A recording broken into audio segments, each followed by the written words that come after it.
Yaorana et Manahao, bienvenue dans Manava. Aujourd'hui, on plonge dans les sports de glisse, des disciplines qui allient adrénaline, maîtrise technique et connexion avec l'océan, que ce soit le kitesurf, le wing foil ou encore le paddle foil ou encore plein d'autres sports avec le mot foil.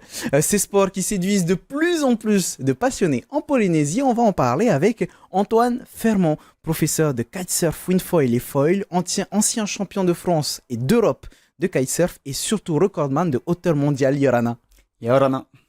Et de l'autre côté, nous avons Mahinui Billard qui est débutant en wing foil et en kitesurf et Tamatea Del Valle qui est jeune pratiquant aussi, débutant en wing foil et paddle foil Yorana. Yorana.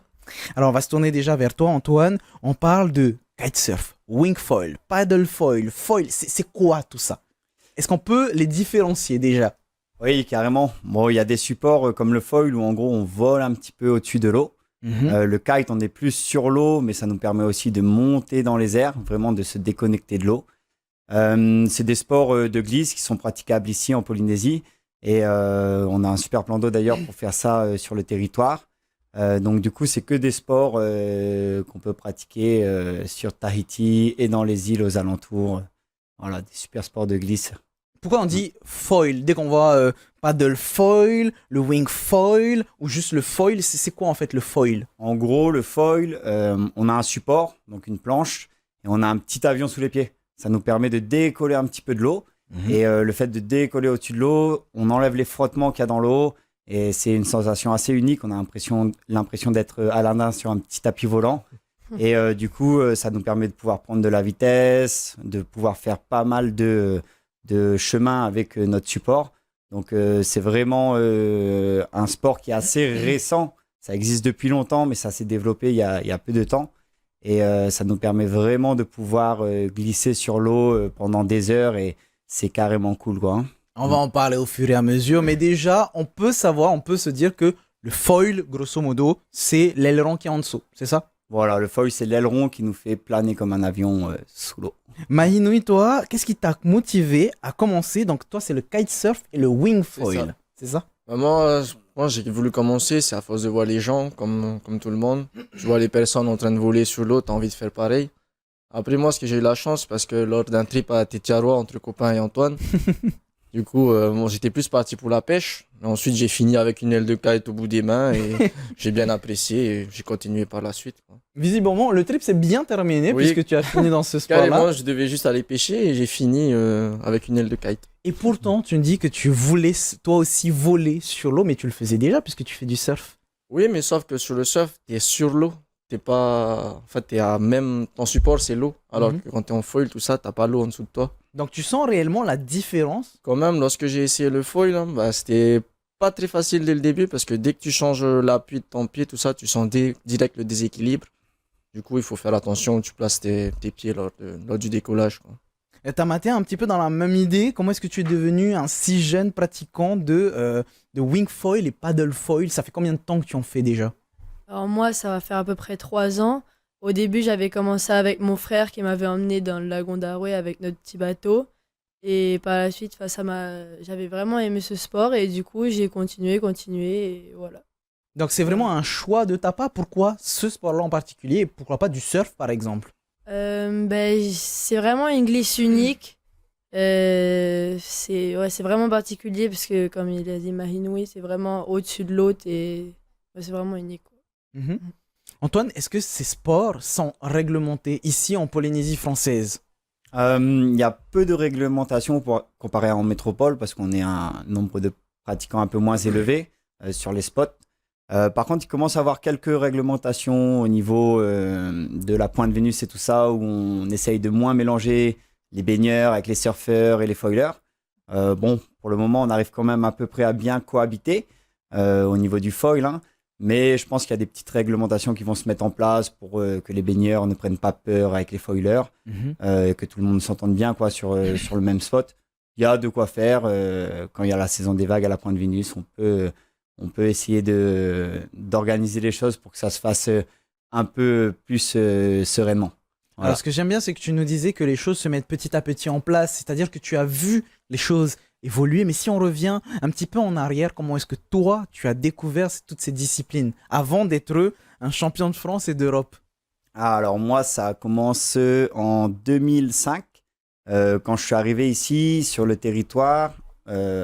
Grâce à mon tonton, Teva, on est arrivé à un quartier où il y avait une école de kite. Et du coup, je suis arrivé, j'ai un petit peu embêté le prof de l'école de kite. Je lui ai demandé est-ce que je peux t'aider en échange de prendre des cours de kite avec toi et tout. Du coup, il m'a mis un petit peu au kite comme ça. À l'époque, il n'y avait pas encore le foil et tout ça. Et moi, j'ai commencé petit à petit grâce à ça. C'est lui qui m'a pris en cours. Comme j'étais jeune, j'avais 10 ans. Du coup, ça a pris quand même un petit peu de temps pour me former. Et après, petit à petit, j'ai commencé grâce à lui. Il m'a donné mon premier matos de kite et tout ça, grâce à Gérald, du coup. Et j'ai commencé à faire des compétitions en Calédonie. Après, je suis parti dans le nord de la France pour faire une section kite, carrément pendant le lycée. Ouais. Et grâce à ça, j'ai pu voyager un petit peu à droite, à gauche. Après, je suis revenu ici. J'ai continué à faire les compétitions grâce aux billets ambassadeurs qu'on avait. Ça me permettait de pouvoir voyager de la Polynésie jusqu'en France, quoi. Oui, dans le cadre de tes compétitions, Voilà, dans justement. le cadre de mes compétitions, bien sûr. Et du coup, c'était trop cool parce que j'avais ce terrain de jeu ici pour pouvoir m'entraîner. Et j'allais après m'exprimer sur les compétitions en métropole ou ailleurs, quoi. Au niveau du kite, moi, je faisais vachement de kite freestyle, même si maintenant j'enseigne aussi le wing foil et le foil tracté. Alors, on peut dire qu'aujourd'hui, tu es passionné, tu l'étais déjà puisque tu as commencé à partir de 10 ans, hein, tu viens de nous le raconter. Ça veut dire qu'il y a de véritables passionnés ici sur le territoire? Oui, carrément, il y a plus que des passionnés sur le territoire. Je pense qu'on est même plus passionnés qu'en métropole. Ici, il y a vraiment des gens qui sont orientés vers le foil, vers la wing et vers le kite. Et comme on peut naviguer un peu tous les jours, du coup, ça fait des petits regroupements de personnes super passionnées qui se poussent un peu, même si on est quand même assez petit. Et on va s'exprimer à l'étranger, donc c'est super, quoi. On a utilisé le mot passionné et au moment où ce mot est sorti, Mahinoui, je t'ai entendu rire. Tu t'estimes être passionné par ces sports? Oui, complètement. Moi, j'aime tout ce qui est de la glisse, tout ça. Et je m'aimerais aussi rebondir sur les réglementations de foil, là. Du coup, j'ai remarqué qu'en ce moment, à la Pointe Vénus, du coup, il y avait de plus en plus de pratiquants de foil. Et ce qui est assez compliqué, c'est parce qu'il y a beaucoup on va dire, il y a des surfs, il y a des longboards, il y a des kayaks, il y a des pirogues. Il va falloir au bout d'un moment trouver un certain accord pour pouvoir tous surfer dans de bonnes conditions, quoi. Et éviter, surtout penser à la sécurité. C'est bien de rappeler justement tout ça. On va parler de sécurité un peu plus tard. Pour l'instant, j'aimerais bien que tu puisses nous donner tes conseils à toi, puisque tu débutes, si j'ai envie de dire, hein, sur le wingfoil et le kitesurf.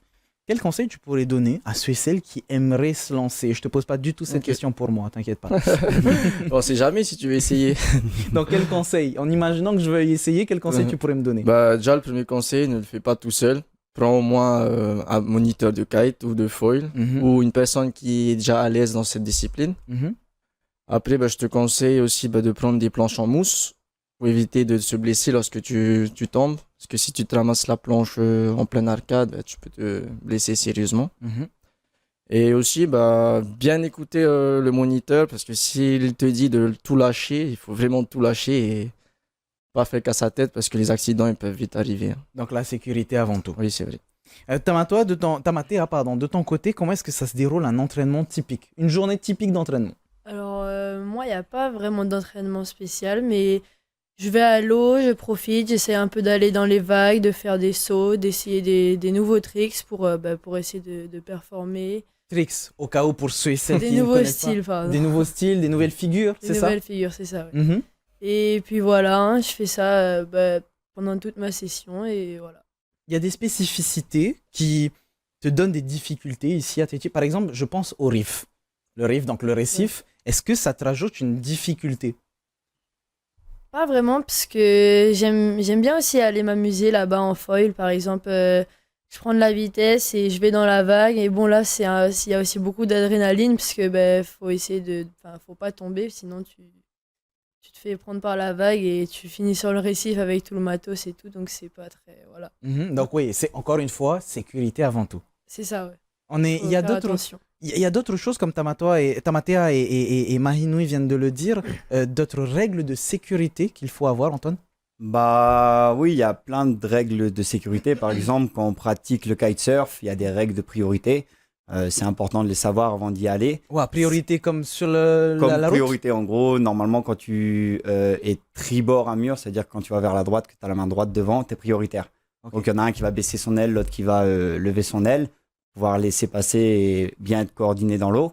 Après, ce qui est vrai, c'est Mahinui ce qu'il disait, surtout pour la pratique du kite, c'est super important de commencer avec un moniteur. C'est comme le Ah oui. parapente, on va pas aller apprendre à faire du parapente sans moniteur, on va pas juste acheter une voile et aller en faire. Ou tout simplement, même juste comme le permis de conduire, tu vas pas conduire Voilà, tout seul, il faut exactement. avoir un moniteur. Mhm. Et c'est important d'insister là-dessus parce que nous, on a déjà vu des gens qui arrivent sur la plage, même ici, à Hitimahana, qui commencent, ils essayent de décoller l'aile. Il y a toute une fenêtre de vol à respecter et tout ça. Et ils se font directement tirer, ils finissent la tête dans le sable. Après, on dit que le sport, il peut être dangereux. En fait, c'est dangereux quand c'est mal pratiqué ou mal enseigné. Comme n'importe quelle pratique, j'ai envie de dire. Ouais, ça, c'est pire que n'importe quelle pratique. Mhm. Parce qu'on a vraiment une grande fenêtre de puissance. Mais à partir du moment où on a fait les choses dans l'ordre, eh ben, ça peut vraiment se pratiquer en toute sécurité. Maintenant, comparé à l'époque, on a des ailes qui sont vraiment faites. Si on lâche la barre, il ne se passe plus rien. En gros, l'aile, elle tombe dans l'eau et ça Oui. ne tire plus. Alors Oui. qu'à l'époque, quand on lâchait la barre, eh ben, on se faisait encore tirer. Et dernière petite chose, maintenant, ce qu'on essaye de faire avec les élèves, c'est justement d'apprendre à pas s'accrocher. Donc, eux, il faut qu'ils arrivent à se déstresser. C'est un sport qui est vachement smooth pour le kite. Donc, du coup, à partir du moment où on arrive à plus être accroché à la barre, on arrive à se relâcher un peu. Bon, c'est déjà presque kité à 3/4%, quoi. Il y a des spécificités locales, on parlait de riff avec Tamatea, il y a des spécificités locales qui rendent la pratique plus complexe, moins complexe, c'est les lagons, les passes, les vents qui changent du jour au lendemain par exemple. Oui, quand même. Ici, on est sur une île. Du coup, on a quelque chose qui est carrément intéressant, c'est qu'on a une accélération côtière. Donc, par exemple, même quand il n'y a pas prévu beaucoup de vent, eh ben, il y a quand même à des endroits sur l'île, ça accélère avec la côte. On peut quand même naviguer. Voilà. Après, c'est sûr, comme dans tous les spots du monde, il y a des spécificités. Quand on est dans une passe, il faut faire attention au courant. Quand il y a du reef pas loin, il faut faire attention aux vagues. En wingfoil, on ne peut pas passer dans très peu d'eau. Par contre, en kite, on peut passer dans 10 cm d'eau. Voilà, il y a plein de spécificités. Par exemple, nous, au Motu Martin, quand on a des nouveaux qui viennent, on leur dit fais attention, derrière le motu, il n'y a plus de vent, par exemple. Ah Ou oui, sinon, il y a du courant, Oui. ou va pas au-dessus de ce riff-là et tout ça. Selon le spot, il y a des spécificités assez différentes. Ouais. on va y arriver. Du coup, la solidarité, Maïnui, ça joue aussi puisqu'il faut s'entraider, Oui, beaucoup. se passer des astuces comme ce qu'on vient de dire par exemple. Mhm. Oui, si tu vois quelqu'un qui a du mal ou qui, tu vois, c'est sa première fois, tu vas aller l'aider. Parce que du coup, parce que s'il lui arrive quelque chose, alors que tu aurais pu faire quelque chose pour l'éviter, tu te sentiras mal. Est-ce qu'il y a aussi, comment dire, un sentiment d'être prêt, tout simplement? Quand on est débutant, comme on a beaucoup de puissance, quand est-ce qu'on sait quand on est prêt? Je pense que pour le kite, lorsqu'on sait qu'on est prêt, c'est quand tu peux démarrer, enfin tu peux décoller ton aile tout seul et ranger ton aile tout seul. En fait, ce que tu peux faire de tout de A à Z, quoi, sans avoir l'assistance de quelqu'un avec toi. Alors, tu as commencé il y a 3 ans, c'est ça, Mahinui? Donc, ça fait 3 ans que Non, tu... c'est- Tamatea, pardon. Ça fait 3 ans que tu fais de ton côté. C'est du wingfoil et paddlefoil. Ça veut dire que tu avais 12 ans. C'est ça. À partir de quel âge tu penses qu'on peut commencer, finalement? Il n'y a pas vraiment d'âge, en fait. C'est... Au début, faut être assez à l'aise, par exemple, en foil tracté. Et une fois que tu te sens assez prêt, tu peux commencer à faire un peu les variantes du foil. Mais je sais pas, je dirais à peu près 8 ans, un truc comme ça. Toi, tu comptes continuer dans cette pratique encore Oui, longtemps? ouais. C'est quoi ton but, en fait, ton objectif? J'aimerais bien être sponsorisé, par exemple, et faire des compétitions à l'étranger. Donc, c'est éventuellement un appel pour des gens qui aimeraient, des entreprises qui aimeraient te suivre, Voilà, c'est ça? c'est ça. Je vois que Mahinui, tu voulais dire quelque chose? Oui, je voulais rebondir sur l'âge.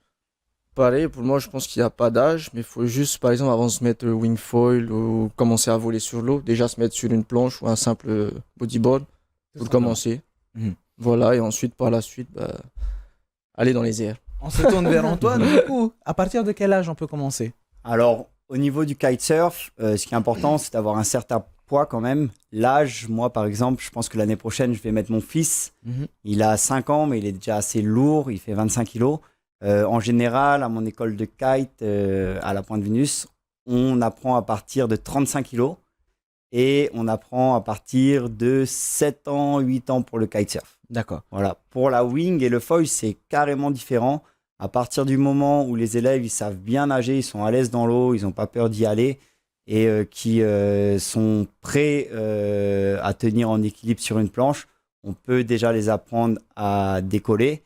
On a déjà eu des élèves de 5 ans, 6 ans qui arrivaient à la perfection, quoi. Donc on parle plus de poids, pas forcément d'âge. Alors là, ça c'est pour le wing foil et le foil. Hein. D'accord. Pour le kitesurf, c'est vraiment le poids. Et pour le wing foil et le foil, il n'y a pas d'âge, pas de poids. On peut y aller dans tous les cas, quoi. Et après, on peut s'entraîner tous les jours, je suppose toutes les semaines, avec des coachs comme par exemple toi? Oui, carrément. Bah, nous, on est ouvert toute l'année, par exemple. Donc, du coup, ils peuvent venir s'entraîner, les élèves, quand ils veulent. On faisait des petits stages tous les mercredis. Et là, on fait toutes les vacances, des petits stages jeunes aussi. Donc, du coup, ça permet aux jeunes qui sont à l'école pendant la période scolaire de pouvoir venir quand même s'entraîner avec nous. Et ça, c'est carrément cool. Du coup, ça permet de retrouver les mêmes jeunes et tout ça et de les voir évoluer un peu comme Tamatea après, quoi. Avant de parler de compétition, tu t'en doutes bien, on va y arriver. Est-ce qu'il y a des espoirs aujourd'hui, par exemple, nos deux amis ici présents? Ouais, carrément. Bon, Mahinoui, il commence à se faire un petit peu vieux pour être espoir. mais Tamatea, il a toutes ses chances devant lui et il y a plein d'autres espoirs sur le Fénois, ouais, carrément. Donc, ne le prends pas mal, hein, Mahinoui. Hein. J'ai 24 ans. Genre 25. Tu aimerais poursuivre, toi aussi? Bon, tu viens, on va dire que tu es débutant dans ces disciplines, mais tu aimerais poursuivre et développer encore plus? Poursuivre et développer, oui, mais pas forcément faire des compétitions. Après, on sait jamais, hein, parce que je sais qu'il y a Antoine, il organise des compétitions locales une fois par an ici. Si je me consacre encore peut-être au kitesurf ces quelques temps, peut-être que je pourrais aller tenter ma chance. C'est jamais. De ton côté, Tamatea, ton rêve ultime. Donc, on a compris, hein, pourquoi pas faire des compétitions, être suivi par des entreprises, des sponsors. Mais ton rêve ultime, ça serait pourquoi pas te présenter à une compétition de très très haut niveau, je suppose? Ouais, j'aimerais bien, ouais, carrément. En face de toi? J'aimerais bien essayer d'aller par exemple au championnat de France ou un truc comme ça. Ben, là, il va se dérouler en octobre, je crois. Je vais essayer de négocier avec mes parents pour y aller. Hein. En face de toi, il y a ton coach professeur, hein, qui a été ancien champion de France et d'Europe. T'aimerais bien poursuivre un petit peu, suivre ses pas? Ouais, hein, carrément. J'aimerais bien, ouais. Il a même été record de hauteur, on y reviendra dans quelques instants. Pourquoi pas battre son record? Ça va être compliqué, ça. Ça va, tu as encore le temps devant toi. Voilà. Parlons de ce record. Comment est-ce que ça se passe, ce record de hauteur mondiale? Comment ça s'est passé? Eh ben, c'est très bien passé. On l'a fait quand même dans des conditions qui n'étaient pas idéales. Mais aussi, maintenant, on a appris un peu comment faire pour faire encore plus haut dans les années à venir, ou plutôt dans les mois à venir. Donc, du coup, nous, on est parti de devant la marina Arwe, au large, derrière le riff de la Pointe Vénus. On s'est fait tirer avec un bateau face au vent et avec un treuil qui m'a permis de monter haut dans le ciel. Donc, du coup, je suis monté à 356 mètres de hauteur. Waouh, ça fait beaucoup. Ouais, Moi, ça commence à faire beaucoup. Ouais, maintenant, j'ai envie d'aller encore plus haut, mais ouais, c'est carrément cool. La montée, c'était un petit peu dur dans les bras. Ça faisait mal parce que je suis resté 8 minutes en l'air. Mais maintenant, on a trouvé une solution pour pouvoir monter en moins de 2-3 minutes. On va juste enlever le treuil et mettre une corde directement dans l'eau, une corde très fine. Hein. Voilà. Et du coup, ce qui était cool, c'est vraiment la descente, quoi. Quand tu es à cette hauteur-là, tu peux atterrir un peu là où tu veux. Et moi, j'ai lâché juste au-dessus de mon école de kite à la Pointe Vénus, juste au-dessus du phare, là où on a grandi avec Mahinoui. Du coup, quand je suis arrivé là-haut, je fais, bon, allez, c'est bon. Là, je lâche. On verra si c'est bon. Si j'ai battu le record, c'était 320 mètres, un truc comme ça, le record d'avant. Donc, tu l'as battu. Et du coup, je l'ai battu un peu large, quoi, de quelques dizaines de mètres.